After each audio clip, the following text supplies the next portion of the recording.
रंजना कभी ब्रश नहीं करती थी। उसे कितनी बार उसके माँ बाप ने डांटा, लेकिन उसका कोई असर उस पर होता ही नहीं था, जिस कारण से उसके दांत पीले पीले हो जाते हैं। शादी के बाद अरे बहू, वैसे तो तुझ में कोई कमी नहीं है, पर तेरे दांत दांत इतने पीले कैसे हैं बेटा? कैसे मतलब? कोई सर्जरी थोड़ी ना कराई है। वो तो क्या है ना, मैं ब्रश नहीं करती थी तो पीले हो गए। अब क्या करूं? आप कहें तो लाल करवा लो या फिर काले। यार, ये क्या है? क्यों माँ से लड़ रही हो? लड़ रही हूँ? अरे मैं लड़ रही हूँ या ये बोल रही है कि दांत पीले हैं, पीले। अरे तपस्या थोड़ी ना की है इन्हें पीले करने के लिए। बकायदा ब्रश नहीं किया है 20 साल तक, तब जाकर। छी, कैसी बात कर रही हो? ये उस वक्त तो पीले नहीं थे जब हम लोग तुम्हें देखने आए थे। अरे तब साफ करवा लिया होगा डेंटिस्ट के पास जाकर। अब देखो कैसे पीले पीले लग रहे हैं। रंजना सास की तरफ गुस्से से देखती है। फिर शुरू हो गई पीले पीले पीले। अरे पीले तो तब भी थे जब मेरे हाथ का रसगुल्ला उड़ा उड़ा कर खा रही थी और बोल रही थी, लड़की नहीं गुणों का खजाना दे रहे भाई साहब आप। अब वो लोग करते भी तो क्या करते, पीले दांत वाली बहू पल्ले पड़ी थी तो झेलना तो था ही। एक दिन कीर्तन में रंजना गाना गा रही थी। अरे कमला बहन, माँ का द्वार है, यहाँ तो सब शुद्ध होकर आते हैं, फिर अपनी बहू को ब्रश भी नहीं करवाती तुम। दूर से पीले पीले दांत भक्ति में बाधा उत्पन्न कर रहे हैं। अरे कोई 2 साल की बच्ची थोड़ी ना लेकर आई हूँ मैं बहू बनाकर। अच्छी खासी लड़की है, अरे कैसे करवाऊं ब्रश? ये तो उसे खुद करना चाहिए ना। अब माँ बाप तो इसके जैसे तैसे निपटा दिए, ये नहीं सोचा कि सास कैसे संभालेगी।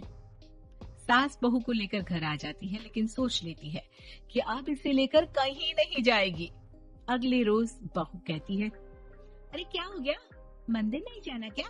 कीर्तन का वक्त हो रहा है। मेरी मधुर वाणी से कान्हा जी जागते हैं और सोते हैं। आप तो जानती है ना उनकी भक्ति में कितना मन लगता है मेरा। वो क्या है ना, तबीयत ठीक नहीं लग रही है मेरी, आराम करूंगी मैं। तबीयत ठीक नहीं लग रही? अभी तो मिथुन के गाने पर नाच रही थी आप, और अब बोल रही है कि तबीयत ठीक नहीं लग रही। अरे भक्ति में मन लगा लो सासू माँ, ऊपर जाना है, क्या मुंह दिखाओगी आप? हाँ? सास को बहू की बात पर गुस्सा आ जाता है। मैं क्या मुंह दिखाऊंगी, इसकी चिंता तो ना कर, समझी? अपने मुंह की चिंता कर, जो ये पीले पीले दांत लेकर हर जगह पहुंच जाती है। पता है लोग कितना मजाक बनाते हैं। ना जी ना, मैं नहीं जाना कहीं तेरे साथ। तो ये बात है। कोई ना, मत जाओ, मैं अपने कमरे में ही बैठकर भक्ति कर लूंगी। ऊपर वाला दांत थोड़ी ना देखता है, मन देखता है, भावना देखता है। और अरे बस बस, तू सब कुछ दिखा, बस ये सफेद चमकदार दांत ना दिखाना किसी को, है? जा यहाँ से। बहू को सास की बात का कोई फर्क नहीं पड़ता, वो तो जैसी थी वैसी ही रह जाती है। सुबह नहाकर किचन में खाना बनाना, फिर खाना खाना, कीर्तन भजन करना और सो जाना। एक दिन, माँ जी मैं सहेली के घर जा रही हूँ, शाम को लेट आऊंगी। हाँ हाँ, तो जाना, मैंने कौन सा तेरी आरती करनी है घर पर बैठकर। रंजना सहेली के घर जाती है, जहाँ वो पार्टी में जाने की तैयारी कर रही होती है। अरे शिखा, कहाँ जाने की तैयारी कर रही है? मैं गलत वक्त पर आ गई क्या? अरे नहीं यार, उल्टा सही वक्त पर आ गया। मैंने ये साड़ी और ज्वेलरी निकाली है यार, शाम को इनके ऑफिस की एक पार्टी में जाना है। बताना कैसा लग रहा है ये सब? नहीं यार, इस ड्रेस के साथ तो वो वाली ज्वेलरी अच्छी लगेगी। हाँ हाँ, सही बोल रही है, मैंने ध्यान ही नहीं दिया। वैसे तो हमेशा से मस्त फैशन सेंस रखती है। तो बड़ा जाती होगी ना पति के साथ पार्टी में। रंजना कुछ नहीं बोलती, बस सोचती है कि यार काश ये बात सही हो जाती, पर मैं क्यों नहीं जाती पार्टी में? क्या इन लोगों की कोई पार्टी होती नहीं होगी? रंजना घर आती है और रात में पति से सवाल करती है, एक बात बताइए, आप मुझे किसी पार्टी में क्यों नहीं ले जाते? क्या आपके यहाँ ऑफिस में पार्टी नहीं होती? पति बेचारा क्या कहता कि दांत पीले हैं तुम्हारे इसलिए। अरे कोई पार्टी होती नहीं हम लोगों के ऑफिस में, तो कहाँ से लेकर जाऊं? और मार्केट, मॉल, कहीं वीकेंड घूमना, कहीं तो। अरे यार, सारे हफ्ते में एक छुट्टी मिलती है, तो सोचता हूँ कि आराम ही कर लूं। क्यों? रंजना मन मार के रह जाती है। पहले कभी सास के साथ मंदिर जाया करती थी, लेकिन वो भी सास ने ले जाना बंद कर दिया। घर बैठी बैठी रंजना बोर हो जाती है। तभी उसे आइडिया आता है और वो मायके जाने का सोचती है। सासू माँ, 2 दिनों के लिए मम्मी के घर जा रही हूँ। अच्छा अच्छा, ठीक है, आराम से जा। और हाँ, माँ से कुछ अच्छी आदत सीख कर आना कि कैसे शरीर के हर भाग की तरह दांतों की सफाई भी जरूरी होती है, समझी?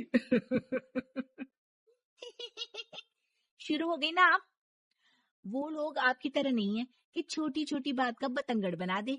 उन लोगों के लिए मैं मायने रखती हूँ, ना कि मेरे पीले पीले दांत। रंजना माँ को बिना बताए उन लोगों को सरप्राइज देती है, लेकिन जैसे ही वो दरवाजे पर पहुंचती है, अंदर देखती है कि घर वाले कहीं जा रहे होते हैं। अब माँ, काश रंजना दीदी के दांतों वाली प्रॉब्लम नहीं होती, तो वो भी हम लोगों के साथ चलती ना बुआ जी की बेटी की शादी में। हाँ बेटा, लेकिन अब उसे कौन समझाए कि उसको उसके पीले दांत नहीं दिखते, लेकिन उसके आसपास के लोगों को कितना एम्बेरसिंग फील कराते हैं। मुझे तो कितनी बार उसके स्कूल की टीचर ने शिकायत की कि उसके साथ कोई लड़की बैठना भी नहीं चाहती, और ना ही कॉलेज में कोई उससे बात करना चाहता था। लेकिन पता नहीं क्यों उसे ये बात समझ में ही नहीं आती। कोई कमी नहीं है उस लड़की में, बस यही कि दांत पीले हैं। वो तो भला हो जीजा जी और उनकी माँ का, जो दीदी को जैसी है वैसे ही रखा हुआ है। रंजना को अपने घर वालों की बात सुनकर बहुत दुख होता है।